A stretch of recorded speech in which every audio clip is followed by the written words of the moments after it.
오늘 우리에게 주신 하나님 말씀을 봉독하겠습니다. 누가복음 17장 11절에서 19절 말씀.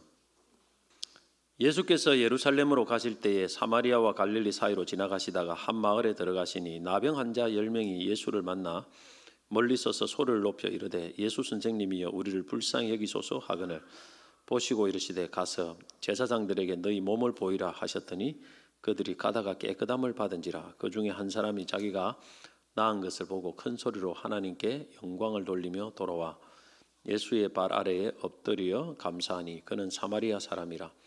예수께서 대답하여 이르시되 10사람이 다 깨끗함을 받지 아니하였느냐? 그 9은 어디 있느냐? 이 이방인 외에는 하나님께 영광을 돌리러 돌아온 자가 없느냐 하시고 그에게 이르시되 일어나 가라 내 믿음이 너를 구원하였느니라 하시더라. 아멘. 구하고 순종하고 감사하자라는 제목으로 하나님의 말씀을 전하겠습니다. 이 세상에서 우리가 알아야 될 가장 중요하고 으뜸이 되는 그런 주제는 바로 하나님입니다. 하나님은 온 세상을 창조하시고 우리 인생의 생사화복을 주관하십니다. 그래서 우리가 아무리 잘 살아보려고 복 받으려고 발버둥을 치고 날뛰어봐도 하나님이 밀어주시고 인도하시고 부어주시고 챙겨주시지 않으면 아무 소용이 없습니다. 그래서 시편 127편 1절에 보면 참 우리가 공감되는 이 말씀이 있습니다. 여호와께서 집을 세우지 아니하시면 세우는 자의 수고가 헛되며 여호와께서 성을 지키지 아니하시면 파수꾼의 깨어 있음이 헛되도다. 여러분, 열심히 내가 살지만은 내 힘으로 안 될 때가 많지 않습니까? 자영업을 하는 분들도 열심히 내가 살지만은 폐업을 하는 사람도 많습니다. 자녀도 열심히 내가 잘 키워보려고 하지만은 내 마음대로 안 되는 경우가 허다합니다. 부부관계도 열심히 나는 나름대로 열심히 가정을 지켜보려고 하지만은 내 생각대로 안 되고 가정이 파탄나는 경우가 부지기수입니다. 내 노력 가지고는 안 돼요. 내 노력보다 더 위에 있는 내 노력보다 더 중요한 것이 신앙입니다. 신앙. 뭔가 하나님이 뭔가 은혜를 부어주셔 하나님이 나를 도와주셔야 이게 되는데 우리는 하나님은 생각 안 하고 자꾸 내 노력과 내 힘의 범주에서만 생각하는 거예요. 그러니까 안 되는 거예요. 그러니까 포기하고 낙심하고. 시편 127편 1절이 너는 얼마나 참 너무너무 공감이 되고 또 마음에 와닿는 성경이라고 생각합니다. 그러면 하나님이 이 세상의 생사복을 다 주관하시는데 누구에게 하나님은 생명도 주시고 복을 주실까요? 그는 당연히 하나님을 기쁘시게 하는 사람일 겁니다. 그러면 이어서 우리가 질문해야 될 내용이 있습니다. 그것은 그러면 어떻게 하나님을 기쁘시게 할 수 있겠느냐는 거예요. 여러분, 하나님은 무엇을 기뻐할까요? 돈입니까? 지식입니까? 아니면 인물이 잘생긴 사람일까요? 요즘은 얼굴에 많이 붓습니다. 돈을 부어야 돼요. 왜냐하면 하나님께 잘 보려고 붓는 게 아니고 다 사람에게 잘 보려고 붓는 거 아니겠습니까? 하나님 이런 거 기뻐하실까요? 이런 것들은 인간들이나 좋아하는 겁니다. 하나님이 기뻐하는 것은 인간이 기뻐하는 것과는 차원이 다릅니다. 무엇을 하나님이 기뻐할까? 성경에 보면 답이 딱 나와 있어요. 뭐냐? 바로 믿음입니다. 히브리 11장 6절에 보니까 한번 같이 한번 읽어보겠습니다. 시작. 믿음이 없이는 하나님을 기쁘시게 못하나니 하나님께 나아가는 자는 반드시 그가 계신 것과 그가 또한 자기를 찾는 자들에게 상 주시는 이심을 믿어야 할지니라. 분명히 말했습니다. 믿음이 없이는 절대 하나님 기쁘시게 할 수 없습니다. 믿음이 반드시 있어야 된다는 것입니다. 왜 하나님은 믿음을 이렇게 기뻐할까요? 하나님은 우리 육신의 눈으로는 보이지 않습니다. 그래서 안 보이는 것을 이렇게 인정을 하려면 믿음이 있어야 됩니다. 믿음이라는 말은 보이는 것을 대상으로 하는 거예요. 보이는 것은 믿음의 대상이 아닙니다. 보면 되는 건데 뭐. 근데 안 보이는 것을 우리가 인정을 하려고 하는 믿음이 있어야 돼요. 그래서 우리가 사람들도 보면 나를 믿어달라고 하죠. 무슨 말입니까? 내 마음을 믿어달라. 마음은 안 보이는데 나를 믿어달라. 내 마음 믿어달라. 그 말입니다. 내 마음. 근데 이게 안 보이기 때문에 쏘가 잘 넘어가죠. 히브리 11장 1절에 보니까 믿음은 바라는 것들의 실상이요 보이지 않는 것들의 증거니. 믿음은 보이지 않는 것을 인정하는 거예요. 이게 믿음입니다. 사람도 집에 있는데 가족들도 유령 취급하고 패싱하면 얼마나 기분 나쁩니까? 한 사람 왕따 시켜가지고 다른 가족끼리 똘똘 뭉쳐가지고 이야기하고 이러면 굉장히 기분 나빠요. 근데 하나님도 엄연히 존재하는데 수많은 사람들이 하나님을 패싱합니다. 유령 취급합니다. 하나님 마치 없는 것처럼 인정하지 않아요. 이런 사람이 굉장히 많습니다. 그래서 하나님은 보이지 않는 하나님을 인정하는 자, 그런 자를 너무나 기뻐하는데 이것이 바로 뭐냐면 믿음이에요. 믿음. 여러분, 하나님 보이지 않는 하나님을 인정합니까? 자기 생각끼리 다 해버리는 거 아닙니까? 하나님에 물어보고 합니까? 그거 인정하지 않는 거예요. 내 생각하고 사랑까지 의논해가지고 다 결정해버리고 하나님 온데간데 없어요. 하나님 물어보지도 않고 하나님 뜻도 구하지도 않고 그거 하나님 패싱하는 거예요. 그거 믿음이 없는 거예요, 사실. 그래서 하나님은 보이지 않는 하나님을 인정하고 또 하나님을 늘 이렇게 하나님을 그렇게 섬기고 이런 것을 믿음이라고 생각하는 거예요. 하나님이 이 믿음을 얼마나 기뻐하느냐 하면은 하나님을 믿고 예수를 믿는 자에게는 구원을 주십니다. 구원.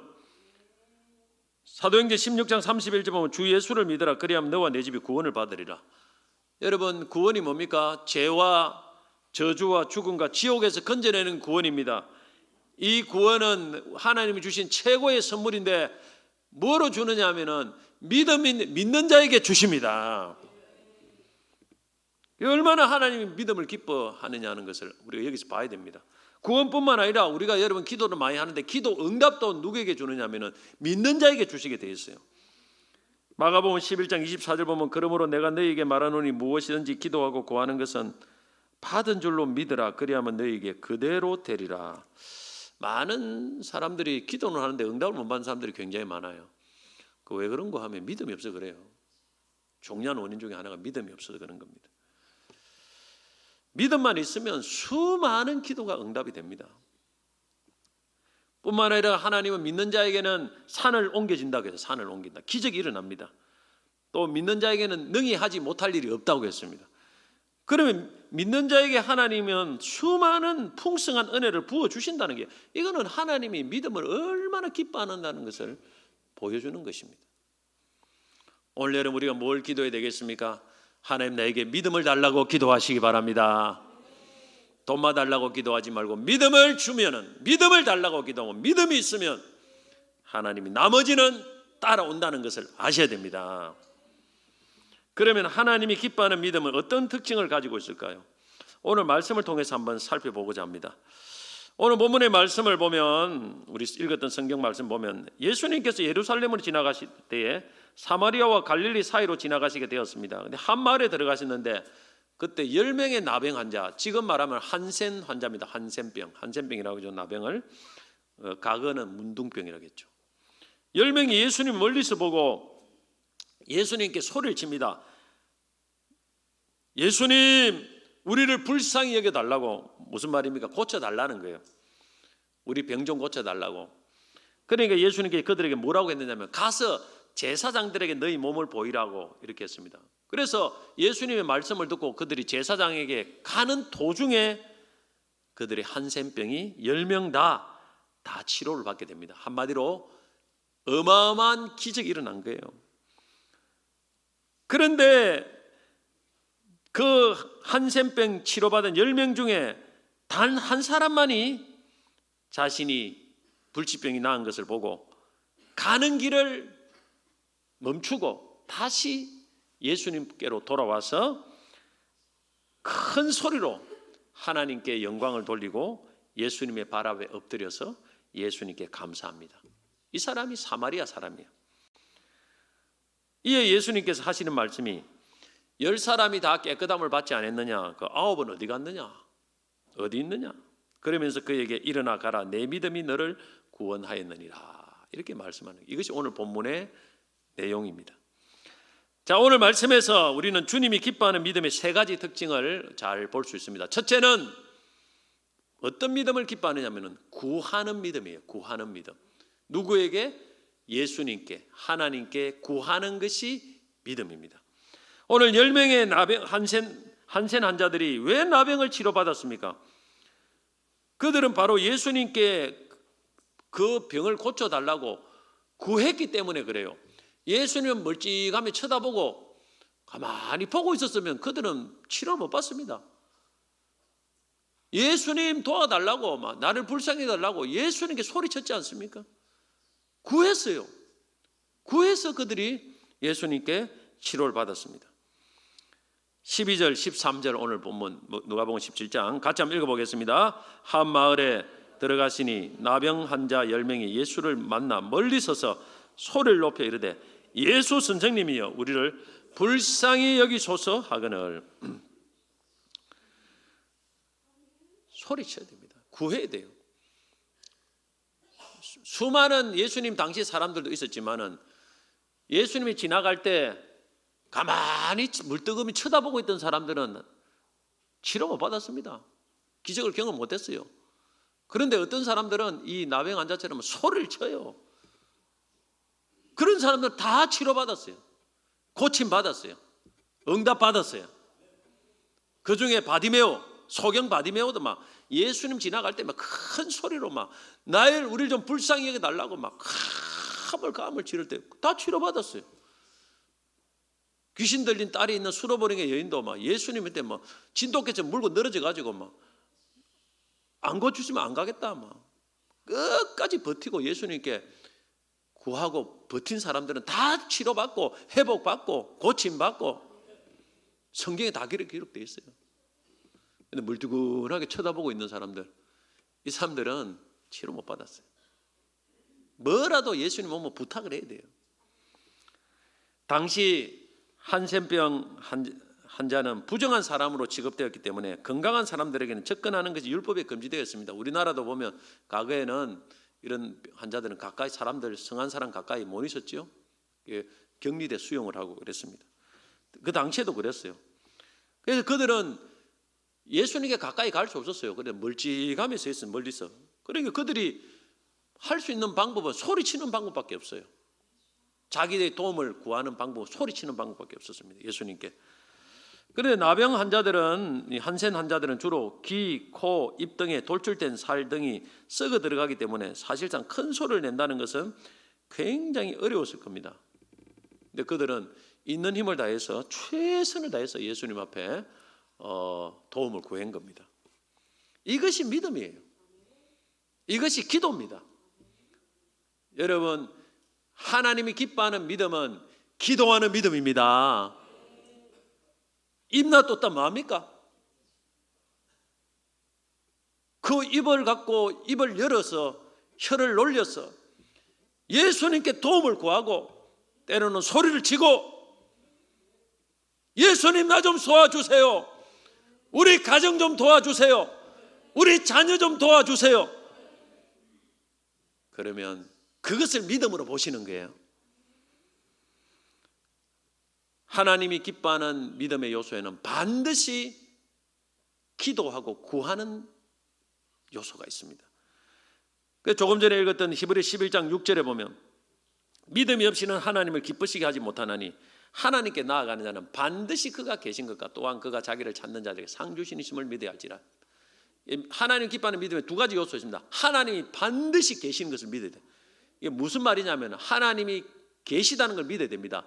어떤 하나님이 계시다는 걸 믿어야 되느냐면은 그냥 존재하는 하나님만 믿으면 안 되고 온 세상을 창조하시고 생사복을 주관하시는 만왕의 왕이신 하나님이 지금도 계시다. 이걸 확실히 믿어야 돼요. 그러면 그 하나님이 계시면 내가 지금 어렵고 힘들는데 하나님은 모든 것을 나를 위해서 할 수 있어요. 그 하나님 앞에 여러분 부탁 안 하겠습니까? 이걸 첫 번째를 믿는데 두 번째가 부탁이 안 되겠어요? 첫 번째가 안 믿으면 두 번째 할 수 없어요. 그러니까 당연히 하나님을 찾는 거죠.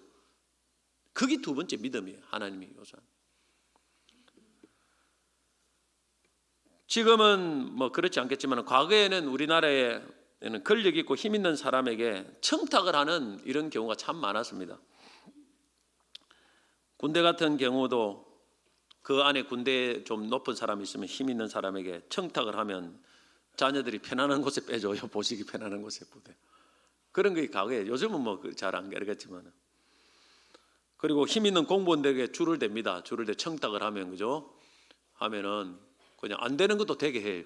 그냥 그런 경우가 과거에 많았습니다. 뭐 열차나 비행기표 없어도요. 그 위에 있는 그 근무하는 사람들에게 물으면 그죠? 분명히 표가 없다고 하는데 어디선가 나와요. 병원도 자리가 없는데도 나와요. 이렇게 가면 어디 부탁을 하면 나오게 돼 있어요. 그래서 늘 이게 뭔가가 힘이 있는 사람에게는 뭐 청탁이 끊이지 않습니다. 청탁. 왜냐하면 내 문제를 해결할 수 있으니까. 요즘은 김영란법이 있어가지고 이게 불법이 되죠. 대부분 불법이 되고. 그래서 요즘은 그렇게 많이 하지 않는데 과거에는 참 많았습니다. 여러분 사람 중에도 힘이 있는 조금만 힘이 있는 사람이 있으면 뭐를 갖다가 줄을 대 가지고 부탁을 하고 이렇게 하는데 어려움이 있으면. 근데 우리 하나님은 천지 만물을 주관하시고 우리의 생사복을 주관하시고 못하실 것이 없는 분이에요. 그분이 계시고 내 기도를 들어준다고 그걸 믿고 있는데 여러분 기도를 안 한다는 것이 그 믿음이 있습니까? 우리 하나님께 청탁은 김영란법에도 걸리지 않아요. 하나님은 언제나 그냥 다 들어주십니다. 합법적으로 우리가 최고 높으면 대통령보다 더 높은 미국의 이제 트럼프 대통령이 되겠는데 그보다 더 높은 최고의 높으신 분 모든 걸 할 수 있는 그 하나님 앞에 여러분 법에 걸리지 않고 그냥 아무거나 청탁을 하면 들어주시는데 안 하면 그 사람 믿음 있는 사람입니까? 그걸 믿음이라고 볼 수 있겠어요? 그래서 하나님은 하나님 앞에 청탁하는 이것을 너무너무 기뻐합니다. 할렐루야. 그것이 믿음이 하나님 기뻐하는 믿음. 그냥 교회만 나오지 마시고 여러분 하나님 앞에 계속 구하고 기도하시기 바랍니다. 제가 예전에 과거에도 말씀드린 바가 있는데 우리나라의 대통령을 역임하신 분이에요. 이분은 화끈한 분이에요. 성격이 말만 하면 다 아시는 분인데 이분이 아직 대통령이 되기 전에 군대에서 굉장히 실세했습니다. 굉장히 높은 자리에 있을 때입니다. 그때 이제 과거 자기 부대에서 근무하던 그 한 병사가 자기를 찾아왔답니다. 자기를 찾아왔어요. 그래가지고 이제 그분이 이제 옛날에 부대장이 있을 때는 참 좋았는데 그분이 부대장을 떠나고 이제 엄청난 높은 주위에 실세예요, 실세. 그 당시에 엄청난 실세였는데 그러니까 그 부대가 굉장히 어려움이 생겼어요. 굉장히. 그래서 옛날에 있던 부대를 섬겼던 그 상관에게 지금 실세인 상관에게 찾아가서 어려운 사정을 이야기했어요. 그랬더니 이분이 어떤 반응을 보였느냐 하면은 막 욕을 하면서 자기 찾아온 부하를 때리더랍니다. 옛날 부하를. 왜 때리냐? 왜 이제 왔느냐는 거야. 내가 이런 자리에 있는데 내가 어떤 사람인 줄 아는데 그분은 의리파예요. 의리파. 내가 어떤 사람인 줄 알면은 그 부대에 얼음이 좀 빨리 내부터 찾아와야 되는데 왜 이렇게 늦게 찾아왔느냐 이렇게 가지고 욕을 하면 때리더랍니다. 그래서 그 이야기를 제가 이제 옛날에 있었던 그 교회에 그 집사님이 저한테 이야기, 자기가 그렇게 찾아갔다는 게 두들 맞았다더라고. 그러면서 지금도 그분이 부르면 자기는 언제든지 달려나갈 준비가 돼 있다 하더라고. 그만큼 막 충성을 다하더라고. 여러분, 우리 하나님도 예수님도 마찬가지입니다. 내가 이 모든 것을 다 할 수 있는 내가 있는데 왜 안 찾아오느냐는 거야. 자꾸 왜 힘이 없는 사람을 찾아가고 왜 나의 너 힘으로 하고 빨리 찾아와야 되는데 그 하나님 책망하지 않겠느냐는 거예요. 강하게. 물론 하나님은 그분처럼 우리를 뭐 때리지는 않겠죠. 욕하지는 않겠지만은 참 하나님 볼 때 책망은 하지 않겠습니까? 왜 빨리 하나님에게 찾아오지 않느냐.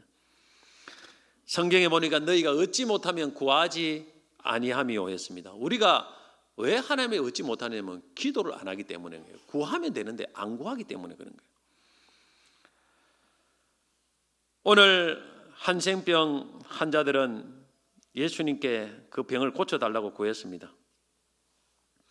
사실 지금도 이 한센병은 참 거의 고치기 힘든 병입니다. 그 당시는 이런 말할 수 없죠. 불치병이죠. 너무너무 힘든, 암보다도 더 힘든 그런 병이죠.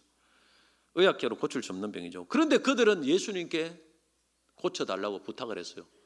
왜 그랬을까요? 그것은 예수님이 그 병을 고칠 수 있다는 능력이 있는 분임을 믿었기 때문에 그래요. 아무한테나도 부탁하겠습니까? 그 병은 그 당시도 고칠 수 있는 사람 아무도 없어요. 예수님은 다르다는 거예요. 예수님은 하나님 아들로서 다른 분이 이 병을 고칠 수 있는 능력을 가지고 있는 분이기 때문에 그걸 부탁을 한 거예요. 그것이 믿음입니다. 예수님의 능력을 믿었기 때문에 그들은 부탁을 한 겁니다. 기도한 거예요. 그리고 그들은 예수님께 불쌍히 여겨달라고 부탁을 했습니다. 우리를 불쌍히 여겨달라고. 불쌍히 여겨달라는 말은 무슨 의미입니까?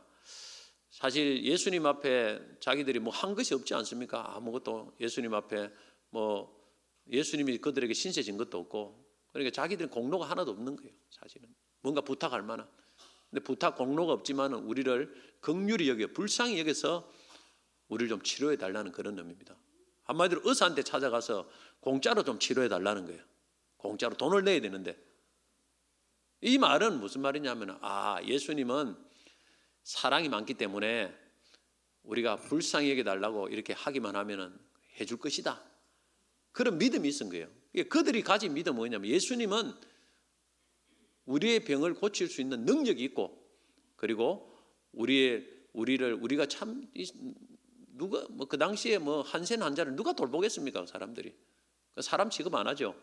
근데 그런 우리도 예수님은 긍휼히 여기고 사랑해 주실 것이고 그래서 우리의 구하는 것을 들어주실 것이다. 그 믿음이 있는 거예요.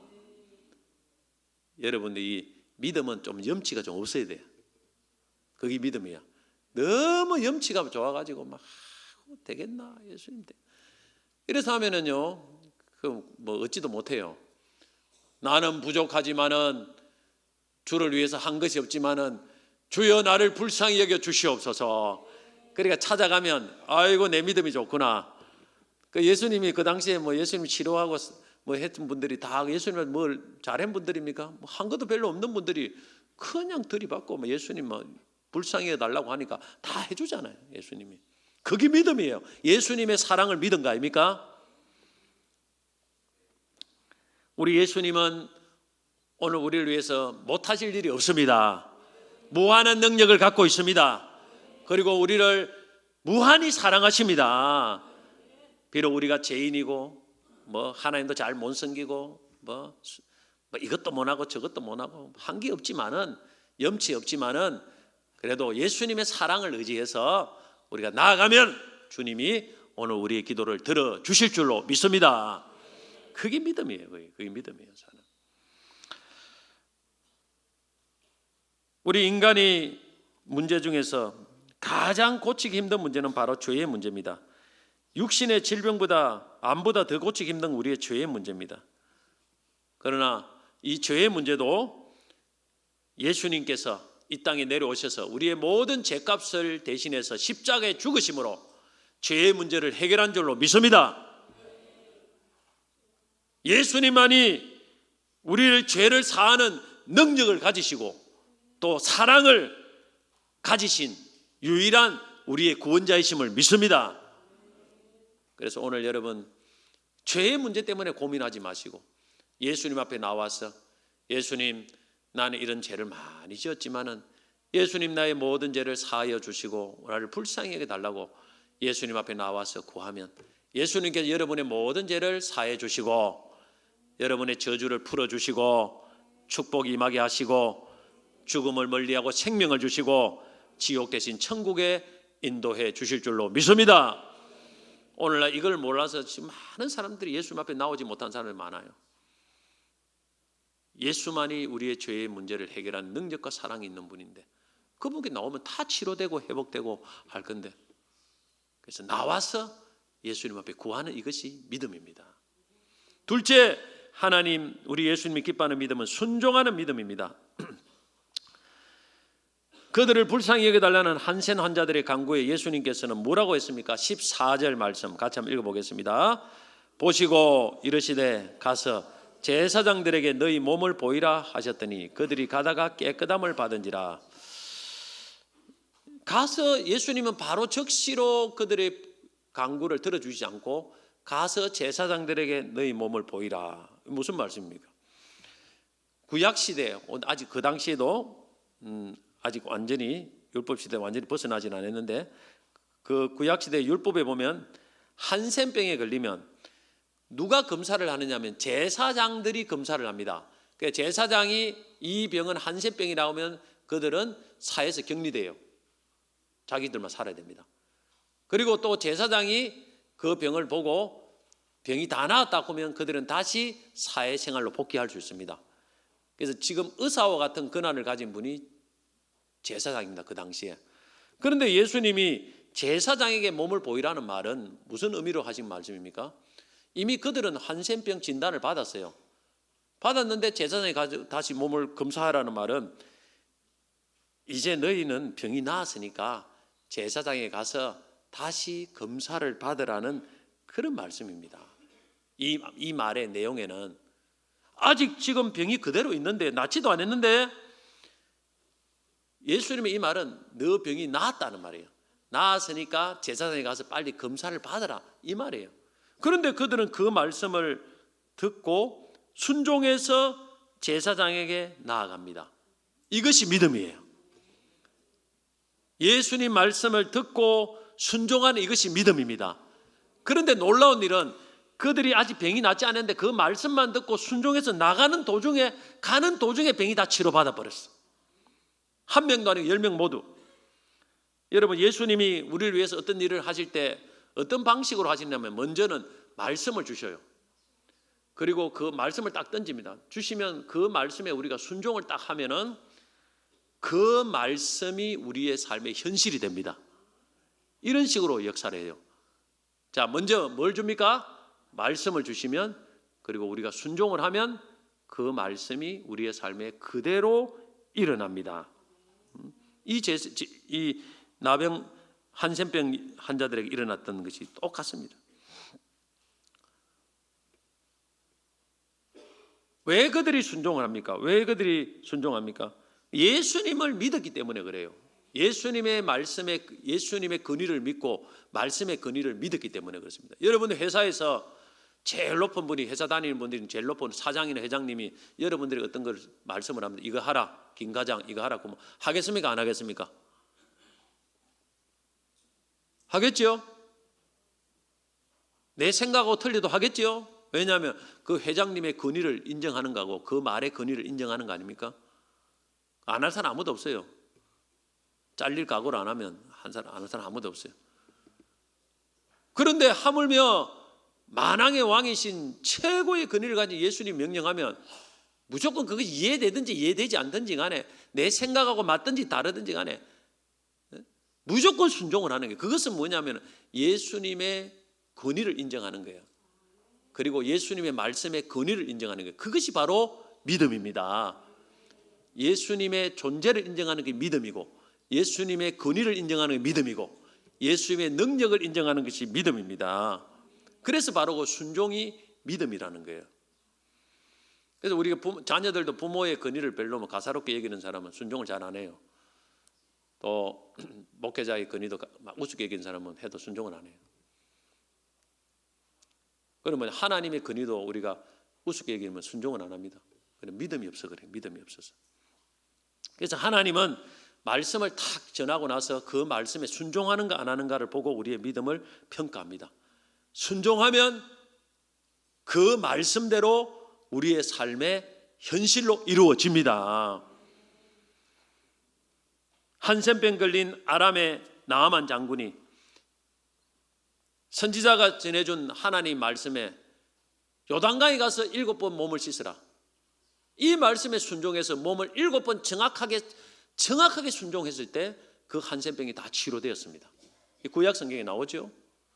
요단강에 가서 7번 몸을 씻는다고 해서 뭐가 이 병이 치료되겠느냐? 그런데 그 말이 하나님의 말씀이면 우리가 순종을 한번 해보면 그 말씀이 현실이 됩니다. 하나님 그걸 믿음으로 보시는 거예요. 여리고 성도 하나님께서 7일간 13바퀴 돌라고 했습니다. 13바퀴 정확하게 돌고 나니까 여리고 성이 그대로 무너지는 거예요. 오늘 이런 별말이 아닌 것처럼 보이지만 하나님의 말씀이 딱 우리에게 전해지면 그 말씀 있는 그대로 순종해 보세요. 그러면 여러분 있는 그대로 하나님이 말씀이 역사합니다. 세계적인 부호인 록펠러가 한때 친구 권유로 강산업을 시작했다가 사기를 당했습니다. 그래서 원금까지 모두 날려버리는 위기를 당한 적이 있습니다. 비톡촉에 시달리는 그는 너무 괴로운 나머지 자살을 생각하기도 했습니다. 그는 기업을 시작할 때부터 철저한 11조 생활을 해왔는데 이 록펠러가 여기서 이제 망하게 되니까 황량한 폐강 바닥에 엎드려 통곡을 하며 하나님 앞에 이렇게 기도를 했습니다. 하나님의 말씀은 1.1획도 틀림이 없음을 믿습니다. 저는 지금까지 온전한 11조를 드려왔습니다. 그런데 왜 이런 시련을 주십니까? 하나님이 살아계심을 보여주십시오. 사실 이 하나님의 말씀에 보면 11조를 드리면 하늘 문을 열고 너희에게 복을 쌓을 것이 없도록 붙지 아니할 보라라는 이런 약속의 말씀이 있거든요. 근데 자기는 철저하게 했는데 이렇게 망해버리니까 하나님 어찌 된 겁니까? 이렇게 기도를 한 거예요. 그때 마음속 깊은 곳에서로부터 들려오는 위로의 음성이 있었습니다. 때가 되면 열매를 거두리라, 더 깊이 파라. 그래서 이 말씀을 믿고 폐강을 더 깊이 파기 시작했습니다. 사람들은 록펠러가 제정신이 아니라고 수군거렸습니다. 그러나 갑자기 더 깊이 파내려가는 도중에 황금 대신에 검은 물이 분수처럼 공중에서 솟구쳤습니다. 그것이 바로 뭐냐면 석유예요, 석유. 이래가지고 이 유전을 발견해가지고 록펠러가 일약 거부가 되었습니다. 우리는 하나님 말씀은 듣기만 하지 말고 순종해야 됩니다. 많은 성도들이 듣는 것만 그만 갖고 믿음이라 생각하는데 아니에요. 듣는 사람들은 수없이 많습니다. 그러나 하나님의 기적이 일어나고 역사가 일어나고 믿음으로 인정하는 것은 순종하는 것입니다. 순종하지 않고 여러분 아무리 신앙생활 오래 해보세요. 그렇게 좋은 일이 일어나지 않을 겁니다. 별날이 일어나지 않아요. 100가지라고 1000가지라면 뭐합니까? 내가 얼마나 순종하는 말씀이 많아야 돼요. 내가 아는 말씀이 많은 게 중요한 것이 아니고 순종하는 말씀이 많아야 그것이 나에게 축복이 되고 하나님께 믿음으로 인정받습니다. 순종할 때 역사 일어나지 않습니까? 한센병이 나았지 않습니까? 여러분 천국도 우리가 보지 못합니다. 지금 안 보여요. 그러나 천국이 있다고 말하면 믿으면 천국이 있다 말하면 그 말씀 그대로 믿고 순종해 보면 나중에 결국 천국에 가게 됩니다. 이것이 믿음이에요. 믿음은 바라는 것들의 실상이고 보이지 않는 것들의 증거다. 할렐루야. 마지막 예수님이 기뻐하는 믿음의 세 번째 특징은 감사하는 믿음입니다. 이 세 번째 믿음은 너무너무 중요합니다. 10명의 한센병 환자들이 예수님께 구했죠. 그리고 말씀대로 순종했죠. 그거 다 치료받았어요. 이로 끝나는 것이 아니고 그 다음에 이제 받은 은혜에 감사를 해야 됩니다. 그냥 병도 아니고 불치병을 치료되었으니 얼마나 기쁘고 감사합니까? 그런데 그 중에 10명이 나았는데 그 중에 한 사람밖에 감사한 사람이 없다는 것입니다. 이것이 참 오늘 성경이 말씀하고 있는 핵심입니다. 자, 오늘 누가복음 17장 15절 16절 같이 한번 읽어보겠습니다. 그 중에 한 사람이 자기가 나은 것을 보고 큰 소리로 하나님께 영광을 돌리며 돌아와 예수의 발 아래에 엎드려 감사하니 그는 사마리아 사람이라. 10명의 치료받은 환자 중에 그 중에 한 사람만 가던 길을 멈추고 다시 예수님께로 돌아와서 예수의 발 앞에 엎드려서 감사하고 영광을 돌린 겁니다. 감사가 뭡니까? 하나님의 받은 은혜에 반응하는 것입니다. 감사를 하기 위해서는 우리가 가던 길을 멈춰야 돼요. 가던 길을 멈추고 먼저 예수님께 돌아와야 됩니다.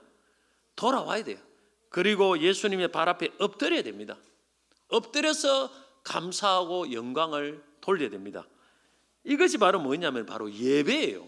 지금 이 한 명 돌아온 감사하고 있는 이 치료받은 한센 환자는 지금 예배를 드리고 있는 것입니다. 예배. 여러분, 우리가 세상에 살다가 막 바쁜 일이 많아요. 삶 살기 힘듭니다. 아무리 바쁘고 아무리 힘들어도 우리가 가던 길을 멈춰야 돼요. 하는 일을 멈추고 예수님께 다시 돌아와야 됩니다. 나중에 가는 길이 좀 많이 걸릴 것 같지만 멈추고 돌아와야 돼요. 우리가 6일 동안의 삶을 살다가 주일이 되고 일요일이 되면 하는 일을 딱 멈추고 가는 길을 멈추고 예수님께 돌아와야 돼요. 돌아와서 뭘 해야 되느냐 하면은 예수의 발 앞에 엎드려야 돼요. 엎드려. 그 예배입니다. 예배는 엎드리고 무릎을 꿇다는 의미가 있어요. 예수님 앞에 엎드려서 그 다음에 감사로 영광을 돌려야 돼요. 우리에게 주신 그 수많은 하나님의 은혜를 감사해야 됩니다.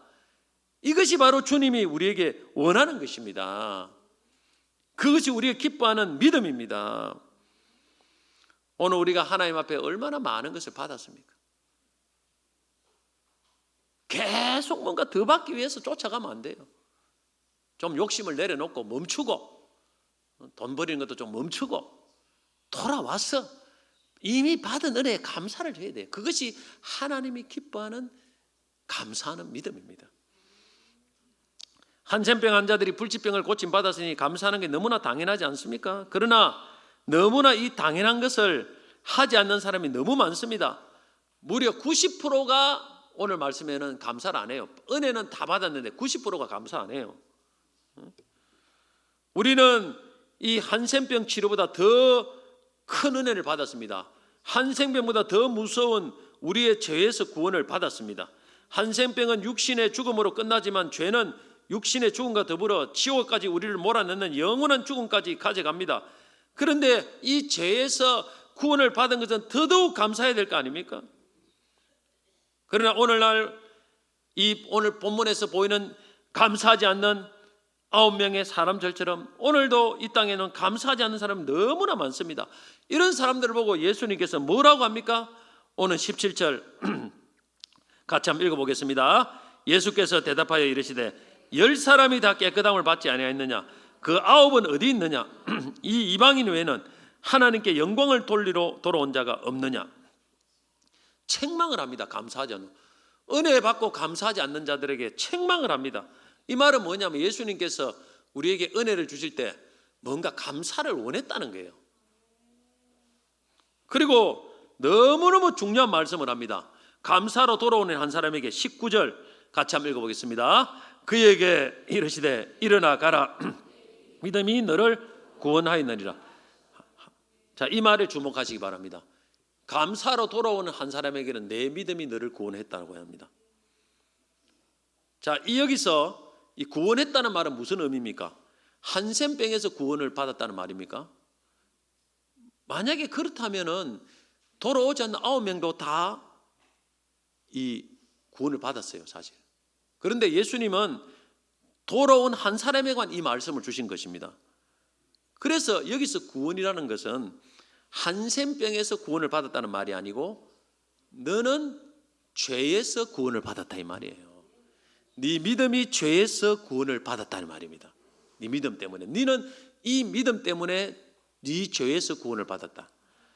자, 우리가 죄에서 구원을 받는 것은 믿음으로 받는 것을 알아요. 예수님을 믿는데. 그런데 왜 이 감사로운 한 사람에게만 예수님은 믿음으로 구원을 받았다고 말하는 겁니까? 나머지 9명은 어떻게 됩니까? 나머지 9명은 한센병에서는 구원을 받았지만은 죄 사함의 구원, 천국 가는 구원은 아직까지는 받지 못한 거예요. 그들은 예수님께 구했습니다.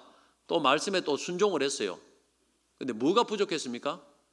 감사가 없는 거예요. 감사가 없는 것입니다.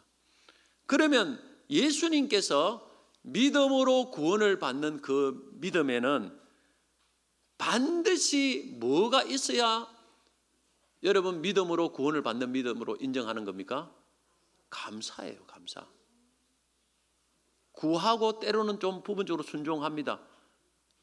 그거보다 더 중요한 것이 감사하는 믿음이라는 것을 여기서 분명하게 알 수가 있습니다. 사실 우리의 믿음이 내가 예수를 믿는다고 해서 되는 게 아니에요.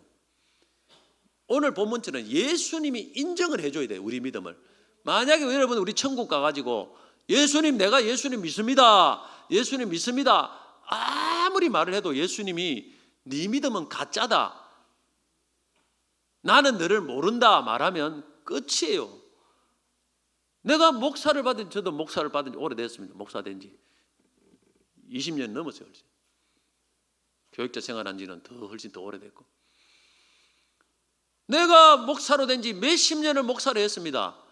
내가 장로가 된 지 몇십 년을 했습니다. 내가 권사가 된 지 몇십 년 내가 우리 교회 최연소 권사가 됐습니다. 아무 소용이 없어요. 아무 소용이 없어요. 예수님이 그 믿음을 인정해야 되는데 그래야 천국 갑니다. 안 그러면 다 지옥 가는 거예요. 사실은 내가 자칭 믿음 갖고는 안 돼요. 예수님이 인정하는 그 믿음, 네 믿음이 구원을 받았다 했는데 그 믿음의 가장 중요한 특징이 뭐냐면은 감사합니다. 하나님의 은혜를 받았느냐? 받은 사람만 감사합니다. 맞죠? 그게 믿음이에요. 내가 주신 이 은혜는 하나님이 주신 것입니다를 인정하는 거예요. 그것이 감사입니다. 여러분 아무리 열심을 내고 뭐 이것도 하고 저것도 봉사를 해도 만약에 감사가 없고 늘 불평이 있다면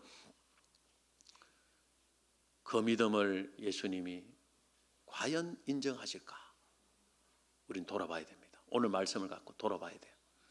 이것저것 봉사하고 열심히 내고 막 했어요. 기도도 많이 하고.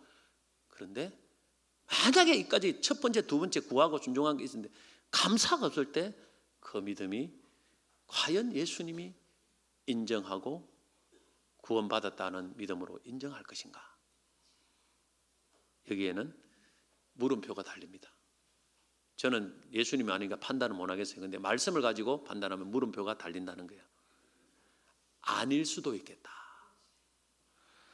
독일의 유명한 신학자 보네프는 이런 말을 했습니다. 기독교인과 비기독교인을 구분하는 방법은 간단하다. 불평과 원망을 일삼는 사람은 비기독교인이다. 그러나 범사에 감사하는 마음으로 살아가는 사람은 바로 기독교인이다. 이것이 구원받은 사람과 구원받지 않는 결정하는 거예요.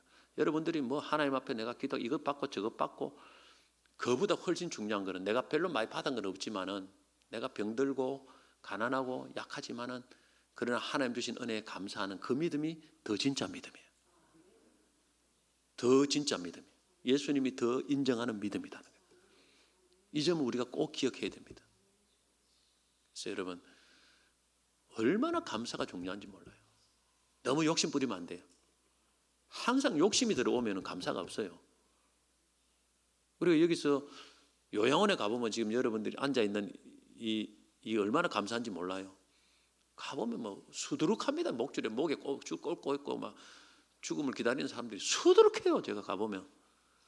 야, 이 자리에 와서 내가 하나님 앞에 예배드리고 말씀을 듣는 이 자체만도 여러분 뭐 너무너무 감사하고 찬송밖에 할 게 없어요. 할렐루야. 이걸 아셔야 됩니다, 여러분. 제가 오래전에 산에서 어떤 분을 기도하는데 하나님께 감동 주시기를 기도의 분량이 차야 기도가 응답된다는 이런 말씀으로 감동을 주시더라고. 기도의 분량이 차야 그 사람이 기도를 하는데, 그래서 다시 물었습니다. 그러면 기도의 분량이 찼는지 안 찼는지 어떻게 압니까? 라고 하나님께 질문을 드렸더니 또 성령께서 감동을 주시기를 입에서 찬양이 나오고 감사가 나오면 그때가 기도 응답이 찬 것이다. 이런 또 응답이 왔어요. 그분은 분명히 어려움을 당하고 있는데 지금까지 하나님 주신 은혜에 감사하라는 거예요. 그런 내용이죠. 그러면서 지금까지 지내온 것 주의 크신 은혜라 이 찬송을 부르라는 감동이 주었습니다. 여러분, 기도하는 믿음, 또 다른 봉사하는 순종하는 믿음보다 더 높은 단계의 믿음은, 더 큰 기적을 가져오는 믿음은 감사하는 믿음입니다. 여러분, 기도하다가 감사가 안 나오면 아직 기도 분량이 안 찬 거예요, 사실. 기도 분량이 차면은 응답의 때가 가까우면 감사가 나옵니다. 찬양이 나옵니다. 내 삶이 아무 어렵고 그래도 그게 나오게 돼 있어요. 그러면 어마어마한 기적이 일어납니다. 그때부터. 성경에 쫙 써놨어요. 수많은 기적들이. 왜냐하면 그 감사가 하나님이 가장 기뻐하는 믿음이기 때문에 그렇습니다. 구하는 믿음보다 이미 받은 믿음에 감사하는 것이 훨씬 어렵습니다. 구하는 사람은 엄청 많아요. 그런데 기도하는 거 보면 막 하나님 이래도 감사 저래도 감사 이거 감사 저거 감사하는 사람은 진짜 잘 없습니다. 근데 주님은 감사하는 그 사람을 찾는 것입니다. 현대 선교의 아버지라고 불리는 인도 선교사 윌리엄 캐리는 인도에서 인도어를 공부하며 영인 사전을 편찬하고 8년간 각고의 노력 끝에 인도 성경을 번역했습니다. 그런데 산책 나간 뒤 강아지가 촛불을 건드려 집에 화재가 발생해서 이 불로 인해서 8년 동안 번역한 언어 사전, 문법책, 완역한 성경 원고 1100페이지가 모두 불타버렸습니다. 우리 같으면 그날 강아지는 죽었다 봐야 돼요. 죽었다 봐야 돼요. 그런데 그는 그 강아지를 욕하거나 폭행하지 않고 오히려 캐리는 강아지를 끌어안고 기도했습니다. 오 주님 감사합니다. 지금까지 번역한 원고가 부족하니 완벽하게 번역하라고 강아지를 통하여 일하시니 감사를 드립니다. 다시 번역하겠습니다. 이렇게 해서 무려 44개 언어로 성경을 번역 출판했습니다. 이게 진짜 믿음이에요. 8년을 노력했는데